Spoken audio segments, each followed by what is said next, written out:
بسم اللہ الرحمن الرحیم الحمدللہ رب العالمین والصلاة والسلام علی سید الانبیاء والمرسلین وعلی آلہ وصحبہ اجمعین۔ السلام علیکم۔ آج کی ہماری جو ویڈیو ہے وہ آج کل جو فرقہ پرستی کی ہوا ہر طرف ہے اس کو مد نظر رکھتے ہوئے بنائی گئی ہے۔ امید ہے آپ کو پسند آئے گی۔ تم اہل حدیث ہو کیونکہ تم کسی مجتہد کی گود میں پیدا ہوئے تھے۔ تم بریلوی ہو کیونکہ تم نے آنکھ کھولی تو گھر میں میلاد کی محفل تھی۔ تم دیوبندی ہو کیونکہ تم نے ایک سکا بند دیوبندی گھرانے میں جنم لیا۔ تم شیعہ ہو کیونکہ تم نے آنکھ کھولی تو پنجتن پاک، شہدائے کربلا اور 12 امام ہی دیکھنے کو میسر تھے۔ پھر ہوا یوں کہ تم میں سے ہر ایک ٹھیک ٹھہرا، باقی 3 گمراہ یا کافر ہو گئے۔ حور و غلماں کے کاپی رائٹس آپ کے نام، بہشتے بھری کے سب رستوں سب گلیوں پہ آپ کا قبضہ۔ اگر شیعہ سنی گھرانے میں پیدا کر دیے جاتے تو کیا تم سنی نہ ہوتے؟ سنی اگر شیعہ گھرانے میں آنکھ کھولتے تو کیا یہ شیعہ نہ ہوتے؟ کیوں؟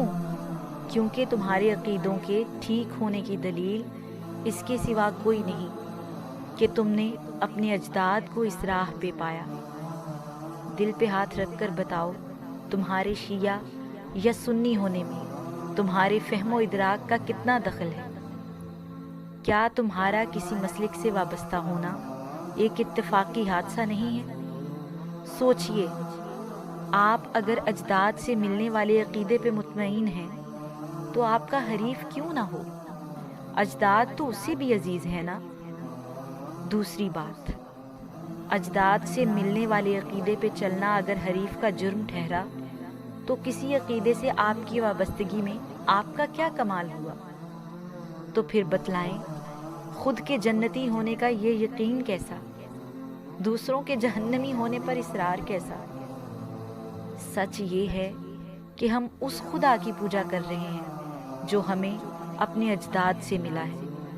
کبھی اجداد کے گنبد سے 2 قدم باہر نکل کر قرآن کریم کی روشنی میں اپنا رب ضرور تلاش کیجئے گا جس نے آپ کا نام مسلم پسند کیا ہے۔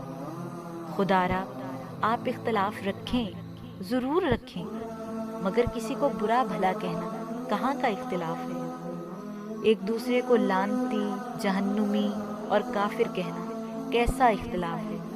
ایک دوسرے کو گالیاں دینا کون سا دین ہے؟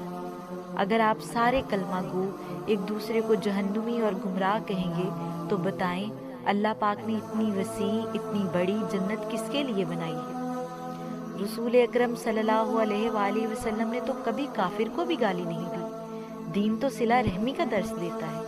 خدا را اپنے دماغوں میں لگے انا پرستی کے تالوں کو کھولیں اور بھائی چارے والی اسلامی زندگی کی طرف رجوع فرمائیں۔ جو جس طریقے سے اللہ تعالیٰ کی عبادت کر رہا ہے، نبی پاک صلی اللہ علیہ وآلہ وسلم کی تعظیم کر رہا ہے، اہل بیت اطہار کی شان بیان کر رہا ہے، اصحاب کی تعظیم کر رہا ہے، کرنے دیں۔ محبتوں کے سفیر بنیں، نہ کہ نفرتوں کے علمبردار۔ جس طرح باغیچے میں رنگ برنگے پھول ہوتے ہیں اور ہر پھول کی اپنی خوشبو ہوتی ہے اور سارے مل کے باغیچے کو خوبصورت بناتے ہیں، اس طرح مل کے رہیں۔ ایک چھوٹا سا پیغام تمام امت محمدی کے نام۔ جزاک اللہ۔